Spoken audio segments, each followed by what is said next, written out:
नमस्कार, स्वागत है आपका बिहार समाचार में। बिहार में कोरोना की महासुनामी आ गई है, तो अब मुख्यमंत्री नीतीश कुमार से इस्तीफा की मांग की जा रही है। कहा जा रहा है कि नहीं संभल रहा है बिहार तो कुर्सी छोड़े नीतीश कुमार। तो वहीं बिहार में लॉकडाउन लग सकता है। तेजस्वी यादव ने बिहार में लॉकडाउन लगाने की मांग की है। तो आज की बड़ी खबरों पर बात करने से पहले आपसे अनुरोध है, कृपया वीडियो को एक प्यारा सा लाइक अवश्य कर दीजिएगा। आपका लाइक करना ही हमारी मेहनत का फल होता है।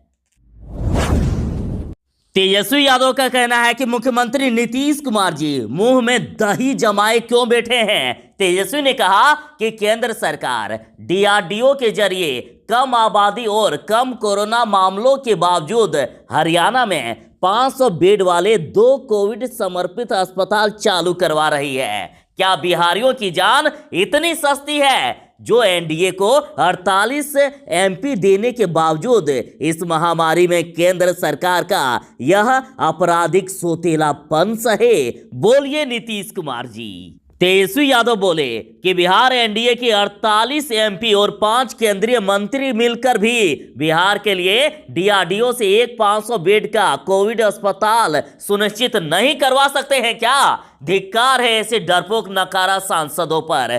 कोरोना संकट में भी बिहार की केंद्र द्वारा की जा रही अनदेखी पर मुख्यमंत्री नीतीश कुमार क्यों मुंह में दही जमाए हुए हैं? तेजस्वी यादव बोले कि नीतीश जी, अब तो आपके बोलने की भी हैसियत नहीं बची है। कहां है बिहार के 2 भाजपाई उप मुख्यमंत्री? बिहार में लॉकडाउन लग सकता है। बिहार में लॉकडाउन लगाने की मांग अब तेज हो गई है। जहां बीजेपी नेता खुद लॉकडाउन लगाने की मांग कर रहे हैं, तो वहीं मुकेश साहनी ने भी पूर्ण लॉकडाउन लगाने की मांग की है। तो वहीं तेजस्वी यादव ने बिहार में वीकेंड लॉकडाउन लगाने की मांग की है।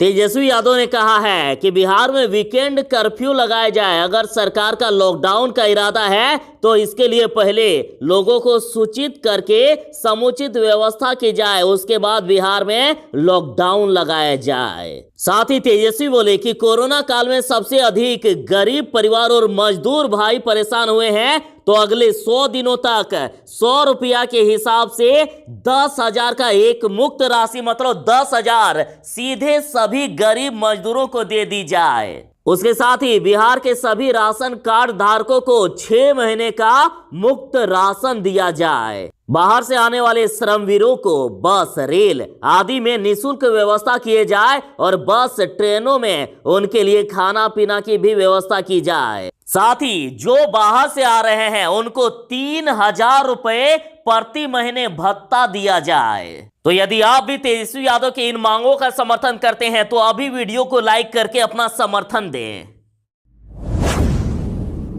बिहार में कोरोना की स्थिति को लेकर मुख्यमंत्री नीतीश कुमार से इस्तीफा मांगा गया है। एलजेपी प्रवक्ता अशरफ अंसारी ने नीतीश सरकार को चेताया है और कहा है यदि बिहार नहीं संभल रहा है तो दूसरे को मौका देना चाहिए। इन्होंने कहा है कि बिहार सिर्फ कोरोना से नहीं बल्कि दयनीय व्यवस्था से भी जूझ रहा है। नीतीश कुमार ने लोगों को मरने के लिए छोड़ दिया है। ऐसा लग रहा है कि सरकार और प्रशासन को कोरोना हो गया है। एलजेपी प्रवक्ता अशरफ अंसारी ने कहा है कि बिहार के अस्पतालों में न तो बेड की व्यवस्था है, न ही दवाई और ऑक्सीजन की ही व्यवस्था है। कोरोना संक्रमण से लोगों की मौत पर मौत हो रही है। उन्होंने सीधा सीधी कहा है यदि मुख्यमंत्री नीतीश कुमार से बिहार नहीं संभल रहा है तो मुख्यमंत्री नीतीश कुमार को अपने हाथ खड़े कर दूसरे को मौका दे देना चाहिए।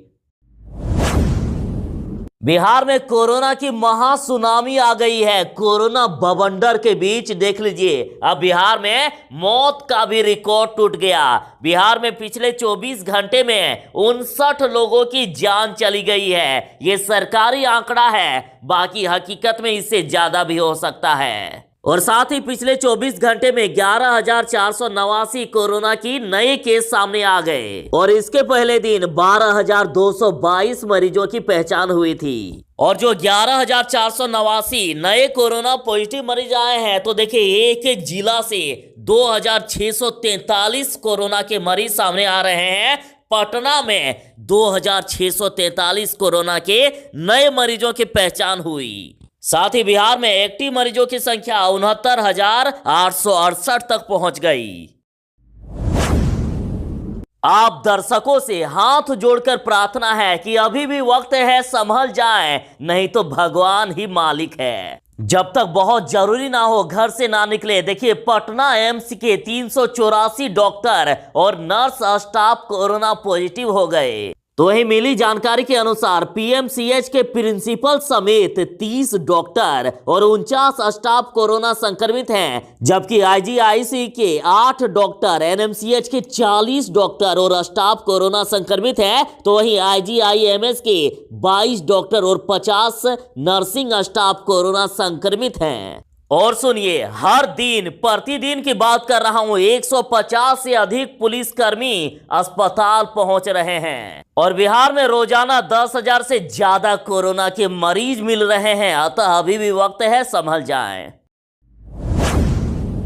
बिहार सरकार ने बड़ा आदेश दे दिया है। बिहार में होने वाली सारी परीक्षाओं को स्थगित कर दिया गया है। सरकार के आदेश के अनुसार सभी स्कूल, कॉलेज, कोचिंग संस्थाएं और अन्य शैक्षणिक संस्थाएं 15 मई तक बंद रहेंगे और साथ ही 15 मई तक होने वाली सारी परीक्षाओं को स्थगित कर दिया गया है। और साथ ही अब बिहार के स्कूलों में मात्र 33% ही शिक्षक आएंगे। पूरे देश में कोरोना महामारी फैली हुई है। कोरोना महामारी की सुनामी आ गई है और इस कोरोना की सुनामी के बीच जिस प्रकार से बीजेपी सरकार चुनावी रैलियां करने से बाज नहीं आ रहा है, तो इन सब मुद्दों को लेकर राष्ट्रीय जनता दल ने कहा है कि कोई भ्रम न पालें, ये सरकार जनित राष्ट्रीय आपदा है, आपातकाल है और इसके लिए सरकार से अधिक संवैधानिक संस्थाओं और मीडिया में बैठे वैसे लोग दोषी हैं जिन्होंने भय या लोभवश सरकार और भाजपा को निरंकुश बनाया है। राजद ने सीधा सीधी कह दिया है कि ये सरकार से ही लोगों को खतरा है, ये सरकार जनित राष्ट्रीय आपदा है। तो वहीं रिट्वीट में वीरेंद्र अग्रवाल लिखते हैं कि लातों के भूत बन गए हैं, आसानी से मानने वाले नहीं रहे हैं। अब यह सत्ता लोलुप, निकम्मे, लुटेरे व छलिया धिक्कार है इन्हें। इंद्रेश यादव लिखते हैं कि अपना वतन बेहाल दिखाई देता है, पांव पसारे काल दिखाई देता है। हम रोते हैं जान बचाने की खातिर और उनको बस बंगाल दिखाई देता है।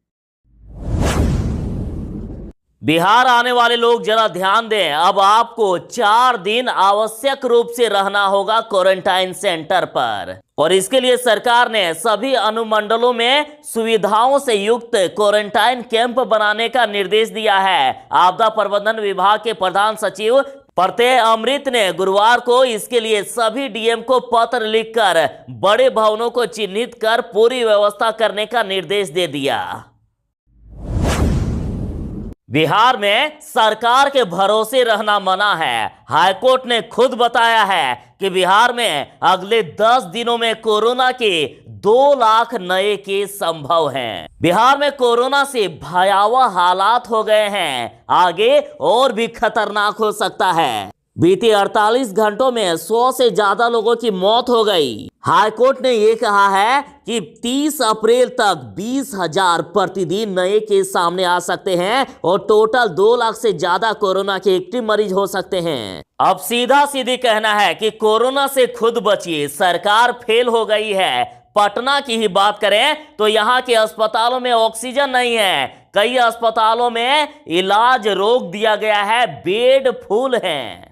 कई निजी अस्पतालों में भी एडमिट नहीं लिया जा रहा है। यानी अगर कोरोना का शिकार बन गए तो आपकी जान भगवान भरोसे है। अतः कोरोना से खुद बचिए, सरकार पर भरोसा करना बेवकूफी है।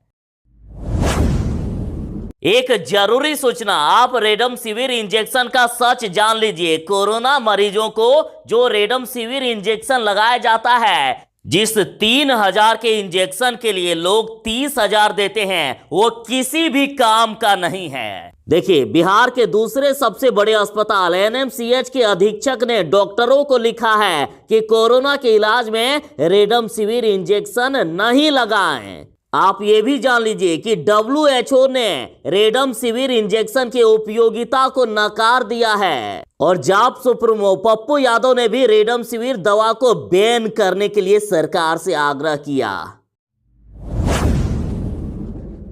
बिहार में कोरोना वैक्सीन तो दिया जा रहा है, वो भी फ्री में दिया जा रहा है, लेकिन तेजस्वी यादव ने बड़ा खुलासा किया है कि जिस प्रकार से, जिस गति से बिहार में कोरोना वैक्सीन दिया जा रहा है तो संपूर्ण टीकाकरण करने में 9 साल लग जाएंगे।